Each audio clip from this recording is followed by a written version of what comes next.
खुद से जीतने वालों को मेरा सलाम और प्रणाम। स्वामी जी 3 दिन से लड़के की हरकतें देख रहे थे। वे उसे सत्य का दर्पण दिखा देना चाहते थे कि गोल बना लेना दुनिया के सबसे आसान कामों में से है। हारने वाले भी बड़े गोल्स बनाते हैं और जीतने वाले भी। फर्क बस इतना है कि एक पूरा करता है और एक नहीं। लेकिन वे सबके सामने उसका अपमान नहीं करना चाहते थे। उसी शाम चुपचाप स्वामी जी उस लड़के के कमरे में गए और कंधे पर हाथ रखकर बोला, मेरे प्रिय भाई, तुम जी नहीं रहे। तुम पिछले 2 सालों से अपने ही गोल्स की जेल में कैद हो। 2 साल पहले तुमने मुझे बड़े गोल बताए थे, बातें भी अच्छी की थी, लेकिन इन 2 सालों में क्या बदला? लड़के ने मनी मन सोचा, गोल्स जेल कैसे हो सकते हैं? उसने हिम्मत करके पूछा, लेकिन स्वामी जी, गोल्स बनाना तो अच्छी बात है ना? स्वामी जी ने कहा, गोल होना बुरा नहीं, लेकिन सिर्फ गोल बनाकर बैठ जाना खुद से खतरनाक धोखा है। गोल ट्रैप, इसके 2 खतरे हैं। स्वामी जी ने कहा, इस धोखे से 2 प्रॉब्लम्स होती हैं। पहली, बहुत से लोग बड़ा सा गोल बनाकर खुद को सीरियस समझने लगते हैं। फिर वे सबको गोल बता देते हैं। लोगों से तारीफ और आश्चर्य मिलता है तो दिमाग मान लेता है कि काम हो गया। फिर आप मेहनत ही नहीं करते। दूसरा खतरा, जब एक गोल पूरा नहीं होता तो तुम बार बार गोल्स बदलते हो। तुम्हारा आत्मविश्वास टूटने लगता है और खुद पर शक होता है। स्वामी जी ने सीधी बात कही, देखो 2 सालों में तुम्हारे गोल्स बदल गए, लेकिन आदतें नहीं बदली, शिकायतें नहीं बदली, सोच नहीं बदली। तुम अभी भी उन्हीं बातों को लेकर कंफ्यूज्ड हो। इतना कहकर स्वामी जी चले गए। रात का आईना, अधूरा जीवन। उस रात लड़के ने पहली बार अपने अधूरे जीवन के टुकड़े देखे। आधी पढ़ी किताबें, बीच में छोड़े काम, टूटे हुए रूटीन्स और छूटे हुए वादे। रात करवटों में बीत गई। सुबह होते ही वो बेचैन मन के साथ स्वामी जी के पास पहुंचा और बोला, स्वामी जी, मैं खुश नसीब हूं कि आप मेरे भैया के प्रिय मित्र हैं, इसलिए मुझे आपसे मार्गदर्शन मिलता है। फिर उसने सीधे पूछा, स्वामी जी, मैं खुद को कैसे बदलूं? स्वामी जी अचानक मुड़े, सामने लगे दरवाजे की ओर इशारा किया और बोले, पहले इसे देखो, इसमें दरारें हैं। रात की ठंडी हवा इन दरारों से रिसकर अंदर आती है, जिस कारण मुझे सोने में दिक्कत हो रही है। पहले तुम इन्हें ठीक करो। वो बोला, स्वामी जी, इसके लिए तो मुझे पूरी लकड़ी बदलनी होगी, पूरा दरवाजा खोलकर काम करना पड़ेगा, कम से कम 3 दिन लगेंगे। स्वामी जी मुस्कुराए, तुम बस एक काम करो, बाहर से पुट्टी ले आओ। पुट्टी ना मिले तो मिट्टी और गोंद मिलाकर ले आओ और दरारें भर दो। लड़के ने भरना शुरू किया। कुछ जगह गैप्स पड़े थे, वो पूरा नहीं भर पा रहा था। उसके मन में आया, नई लकड़ी ले आता तो काम हो जाता, ये सब करने से कुछ नहीं होगा। लेकिन वो करता रहा। जब काम खत्म हो गया तो दरवाजे में अभी भी बड़े छेद दिख रहे थे। स्वामी जी ने कहा, कल फिर आना। अगले दिन वही काम, पर इस बार थोड़ा आसान था, क्योंकि कल के भराव से बड़े गैप्स कोनों से छोटे हो चुके थे। 3 दिन के अंदर दरवाजा ठीक हो गया। स्वामी जी ने उसकी आंखों में देखकर कहा, बस तुम्हें भी यही करना है। ड्रामेटिक चेंज नहीं, छोटे बदलावों से जिंदगी बनती है। तुम्हारी सबसे बड़ी गलती यह है कि तुम जिंदगी में ड्रामेटिक चेंजेस चाहते हो। जिंदगी ड्रामा से नहीं, बल्कि छोटे छोटे असली बदलावों से बदलता है। इस दरवाजे की तरह तुम्हारी दिनचर्या में भी गैप्स हैं, जहां समय और फोकस लीक होते हैं। इन गैप्स को अच्छी आदतों से भरो। स्वामी जी बोले, बस 5 छोटी आदतें अपने जीवन में प्रवेश कराओ। सुबह 30 मिनट जल्दी उठना, 30 मिनट डीप स्टडी, 20 मिनट शरीर पर काम, 5-5 मिनट मौन में बैठना और रात को अगले दिन के प्लान का निश्चय करना। जब ये आदतें सेट हो जाएं, तुम्हारा हिस्सा बन जाएं, तो फिर इंटेंसिटी बढ़ाओ। 30 मिनट को बढ़ाकर 50 मिनट काम करो। इसके साथ एक अच्छी आदत को दूसरी आदतों से जोड़ो, जिससे तुम एक आदत खत्म होने पर दूसरी अच्छी आदत शुरू कर सको। कुछ ही समय में तुम्हारी पूरी दिनचर्या बदल जाएगी। स्वामी जी सीरियस हुए। इस बात में 2 बीज सूत्र हैं। पहला, गोल नहीं, कर्मों में सोचो। गोल फल नहीं देता, कर्म फल देते हैं। कर्म से आदतें बनती हैं और आदत से दिनचर्या बदलती है। दूसरा सूत्र, छोटी शुरुआत पूरा जीवन बदल देती है। तुम्हारा जीवन एक एक दिन जुड़कर बन रहा है। दिनचर्या बदलेगी तो दिन बदलेगा, दिन बदलेंगे तो जीवन बदल कर ही रहेगा। इसी तरह छोटी सी चिंगारी बड़ी ज्वाला में बदल जाती है। स्वामी जी के शब्दों से लड़के के अंदर भी चिंगारी जल उठी। अब उसे लग रहा था कि सब कुछ बदल जाएगा। 3 महीने बाद लड़का स्वामी जी से मिलने आया। लेकिन आज भी चेहरे पर खुशी नहीं थी। उसने कहा, स्वामी जी, आपने मुझे जो बताया था मैं वो नहीं कर पा रहा हूँ।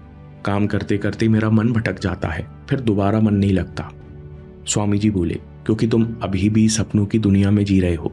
तुम्हें लगता है कि बेकार का काम करके, टाइम पास करके तुम्हारे मन को चैन मिलेगा, इसलिए तुम्हारा छोटी छोटी चीजें करने का भी मन नहीं होता। दूसरा, मन को मेहनत का सच दिखाओ।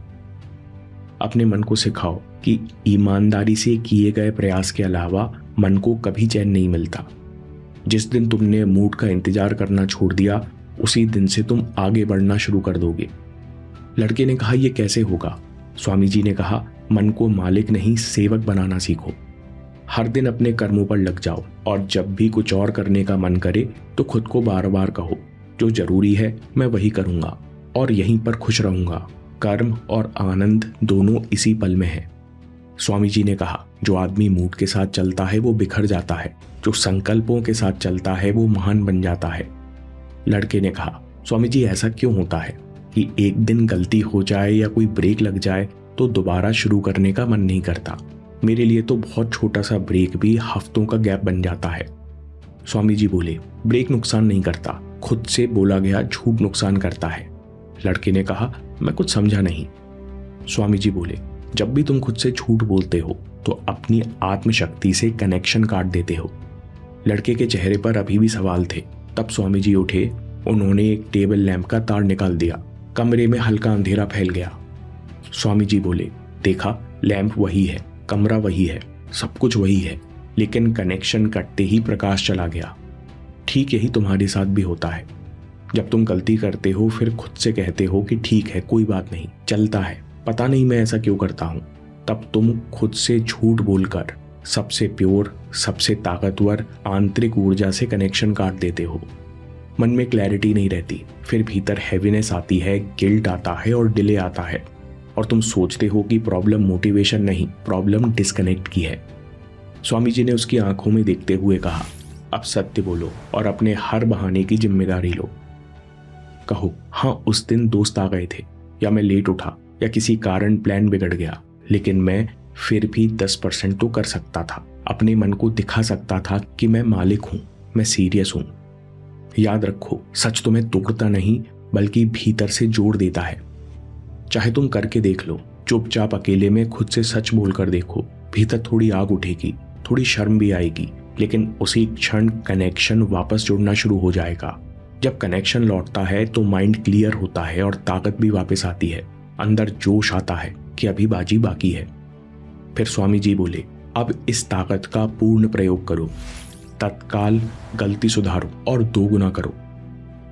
जैसे ही याद आए कि आज 20 मिनट रिवीजन नहीं हुआ, उसी समय तुरंत बैठो और 40 मिनट रिवीजन करो। अपने मन को दिखाओ कि मैं परफेक्ट बनने के लिए नहीं बल्कि सुधरने के लिए कमिटेड हूं। मिस होना असफलता नहीं, मिस होने के बाद झूठ बोलना असफलता है। तुम जितना मन के सामने झुकना बंद कर दोगे, उतनी तुम्हारी ऊर्जा तुम्हारे भीतर वापस आएगी। इसलिए गलती सुधारने को हमेशा प्रायोरिटी दो। लड़के ने कहा, स्वामी जी, कभी कभी मुझे लगता है कि मैं बहुत लेट हो गया। मैंने जो समय गंवाया, अभी तक जो गलतियां की, उससे तो जीवन में आगे कष्ट ही आने वाला है। स्वामी जी ने कहा, एम्ब्रेस फियरलेस एटीट्यूड। अब जो होना है सो होने दो। अगर तुम्हारे अंदर साहस है तो तुम जीवन में आने वाले फेलियर्स को भी रोमांचक यात्रा में बदल दोगे, और अगर तुम साहस के साथ चलते रहे तो यह यात्रा एक दिन जरूर सफल होगी। स्वामी जी ने कहा, साहस का मतलब डर का होना नहीं, इसका सही अर्थ है डर और कमजोरी के बीच भी सही विचार करना और सही निर्णय लेते रहना। इसलिए हमेशा ताकत चुनो, अच्छे विचार और कर्म चुनो। जो इस ताकत का इस्तेमाल नहीं करता वो जीते जी भी मर जाता है। स्वामी जी ने आगे कहा, उपनिषदों का भी यही संदेश है, strength is life, weakness is death. ताकत जीवन है और कमजोरी मृत्यु है। इसलिए चाहे कितनी कमजोरियां आए, अतीत की बेड़ियां हों, पुरानी बुरी आदतें हों, तुम सतर्क रहकर उनका सामना करो, तभी तुम सच में जागे हुए और जीवित माने जाओगे। इसलिए हमेशा साहस चुनो। लड़का खड़ा हो गया, स्वामी जी को प्रणाम करते हुए कहा, अब मैं समझ गया, मैं काम कम कल्पना ज्यादा कर रहा था। मैं चेंज की बातें तो करता था लेकिन डिस्कम्फर्ट से भागता था। मैंने कभी अपने काम में खुश होने की कोशिश नहीं की और मूड के भरोसे इधर उधर दौड़ता रहा। अब मैं इस मूड के भरोसे नहीं जीऊंगा, सपनों के जीवन से बाहर निकलकर अपनी रियलिटी खुद बनाऊंगा। समरी, सपनों की दुनिया कैसे खत्म होती है? सबसे पहले सच्चाई का सामना करो कि गोल्स बनाना काफी नहीं। अगर गोल्स बदल रहे हैं, प्लान्स बदल रहे हैं, सपने बदल रहे हैं, लेकिन आपकी शिकायतें वैसी हैं, तो इसका मतलब आप सपनों की दुनिया में फंसे हुए हो। दूसरा, बड़े बदलावों की जगह अपने जीवन में छोटे छोटे बदलावों को धीरे धीरे प्रवेश देना शुरू करो।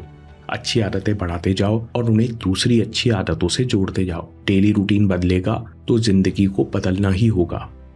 तीसरी बात, कर्म और आनंद एक ही जगह उपलब्ध है। ईमानदारी से मेहनत करने में ही मन का चैन है, सच्चा सेटिस्फैक्शन है।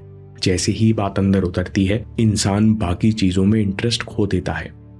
चौथी बात, सच तुम्हें तोड़ता नहीं, तुम्हारी आंतरिक शक्ति से वापस जोड़ता है। इसलिए गलती पहचानो, जिम्मेदारी लो और तत्काल ठीक करो। कुछ छूट जाए तो कोई बहाना नहीं, अभी करो। पहले से दुगनी ताकत, दुगनी ईमानदारी और दुगने कमिटमेंट के साथ करो। Embrace fearless attitude. अब जीवन में आगे जो भी आएगा, या तो वो सफलता होगी या रोमांचक सफर, इसलिए डर लगे तो भी सही चॉइस करो। कोई नुकसान नहीं हुआ। तुम्हारे जीवन की खुशी तुम्हारे साहस पर निर्भर करती है। दोस्तों, हम चाहें कितनी भी कोशिश कर लें, बुरी आदत सच में पूरी तरह नहीं छोड़ पाते। इसके पीछे एक छुपी हुई गलती है, एक गहरा साइकोलॉजिकल कारण है। इस पर अगला वीडियो देखिए। मैं काम के किस्से लाता रहूंगा। हम जीतेंगे।